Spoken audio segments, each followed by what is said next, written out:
I don't know if people remember, but I used to have glasses, and they call me Stuart Little all the time. You have a Russian passport? No, not yet.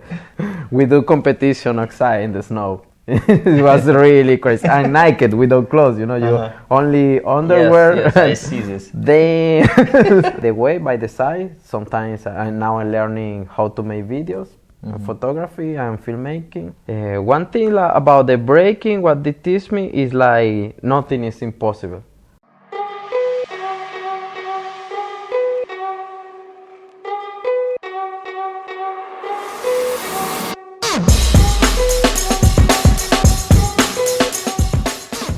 Друзья, всем привет! С вами Илья, школа танцев «Свои люди». У нас сегодня новый гость. Гость специально приехал из Венесуэлы. Сейчас вы узнаете, кто это. Вчера у нас проходил фестиваль, всероссийский фестиваль «Елка», 8-й год. И он стал победителем на этом чемпионате. Это очень крутой гость. Bboy Stuart from Venezuela. Hi, всем привет, люди. Меня зовут Rafael, a.k.a. Bboy Stuart.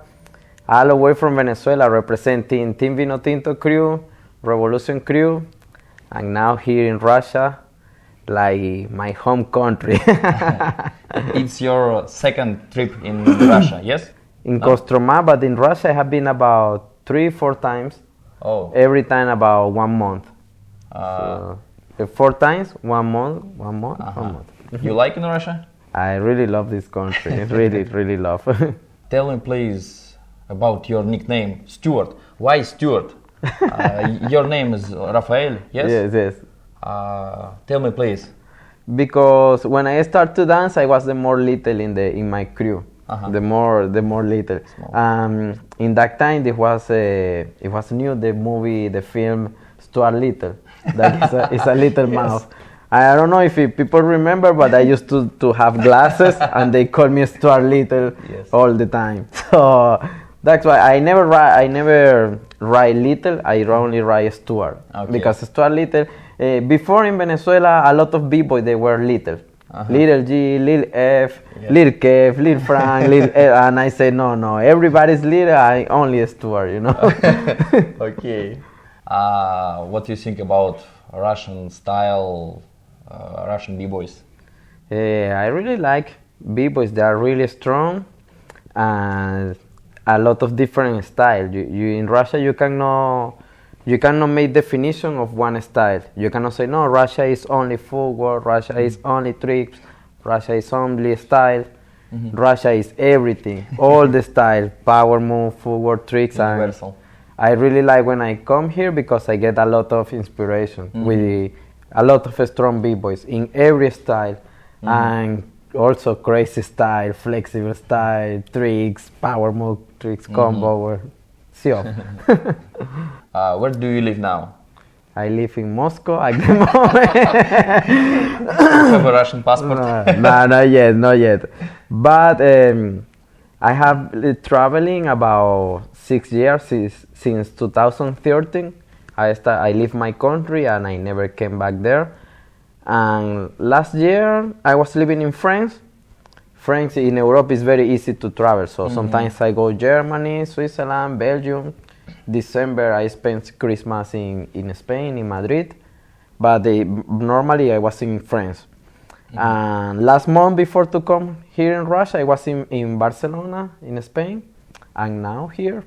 But just traveling, Okay, how long time you planning to stay in Russia?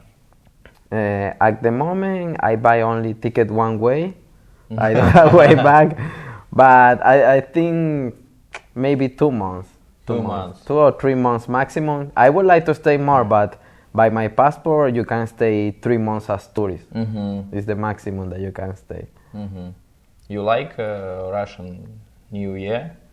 Yes, I was 2 years ago in Murmansk. Yes, I was in the Power Move camp of Power Move Confidence with Bboy Vados and Bboy Fun. So it was very good. We do competition outside in the snow. It was really crazy. And naked, without clothes, you only underwear. Yes, I see this. Crazy.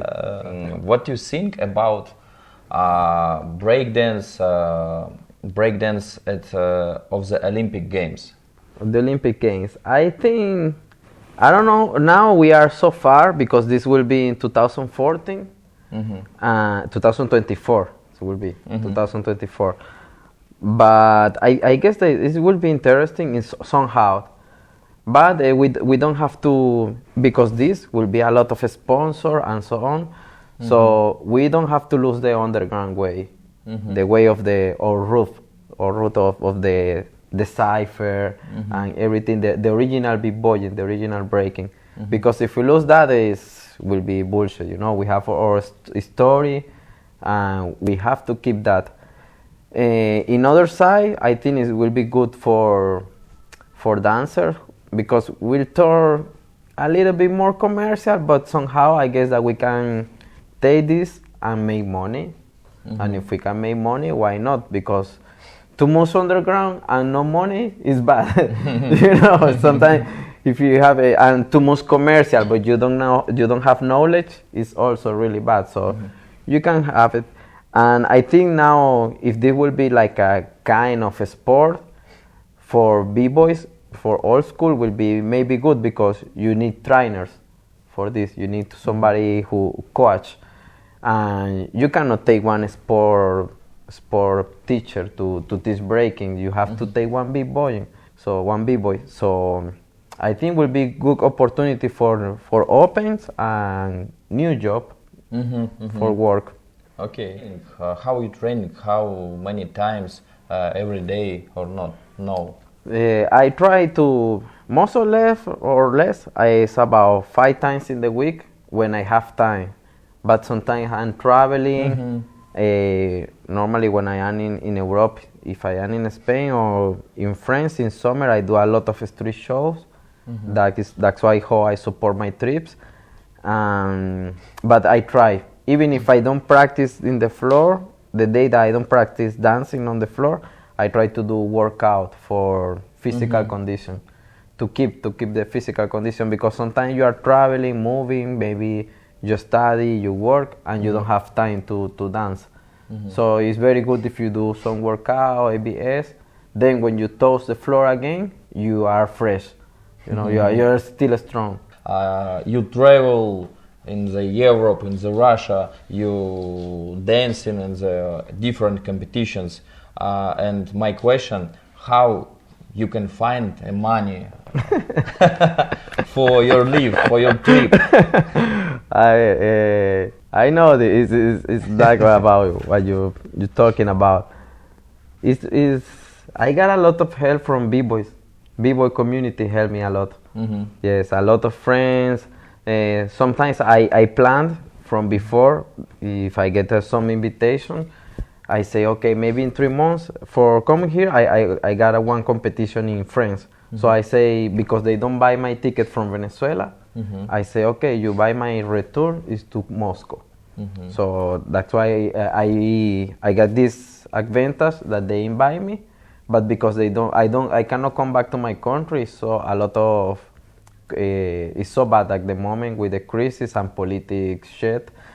So I talk this, like when they invite me, okay, I say, okay, I go back to Moscow, and now I'm waiting for the next invitation.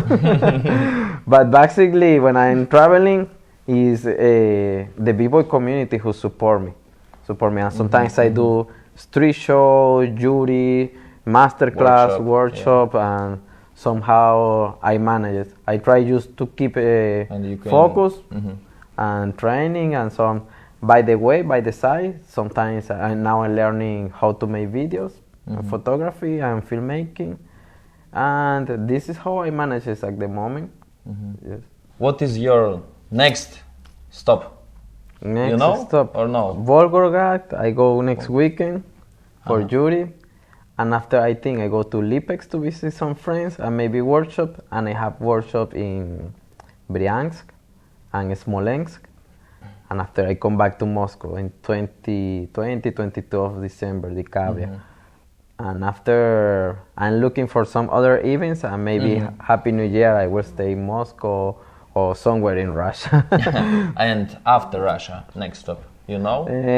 I have a couple of options. I was thinking maybe to go to Israel because I was living in Israel and I have a lot of friends there to visit. But it's depending on if I get visa or not. Because to Israel, if I want to go to Israel, I need visa. It's not that expensive, but sometimes they say, no, we don't want you. We don't want Venezuelan people here. Okay. And I'm not Jewish. I really love Jewish, but I'm not Jewish. I need motivation for our kids for our school and parents who see this interview. Motivation for these people. Okay, I guess for the kids is one thing about the breaking. What they teach me is like nothing is impossible, because you see people spinning on the head, spinning on the hand. Before I meet breaking, when I didn't know about breaking, you cannot imagine all the moves that you can do. You say, if you show to somebody the move, you say, oh, this is impossible. And when you are learning, when you are beginner, you say, oh, this is impossible. How can you do this? But after a lot of years training, you reach the move. You start to do the move. And then you say, oh, and then even you create new move. And you say, yes, I can do this. It's not impossible. But you have to have determination, discipline, and work every day. So the best thing that you can take from breaking, after the good vibes, sharing with B-boys and the friendship and so on, I think is the determination and that this is a discipline that shows you that nothing is impossible. You can turn your head, you can turn your elbow, you can jump, back flip, front flip, you can do incredible things. So if you take this and make it in another area of your life, it will help you. For example, when I was in the university, I study mathematics and it's really hard. And then I was thinking, oh, this is really difficult. How I do this is hard. But after I say, come on, I know how to do hexpin. Hexpin is harder than this. This is only the pencil. So, or maybe if you have in your life one project, if you have one dream, I don't know, I want to open one shop, magazine, or I want to have one school, one studio. You can think, oh, this is impossible. But if you take the discipline from breaking, it's not impossible. It's only take time, and you have to be focused and take the discipline to get what you want. So the best thing that you can take from breaking is this discipline, that nothing is impossible. It's not only about breaking. From breaking, take that energy, take that lesson, and then put it in all the areas in your life, in working, family, study, university, and so on. Thank you very much. This is Bboy Stuart from Venezuela. It's Kostroma. Yes. I'm from Kostroma. From Kostroma. See you guys. Goodbye. Bye, peace. Let's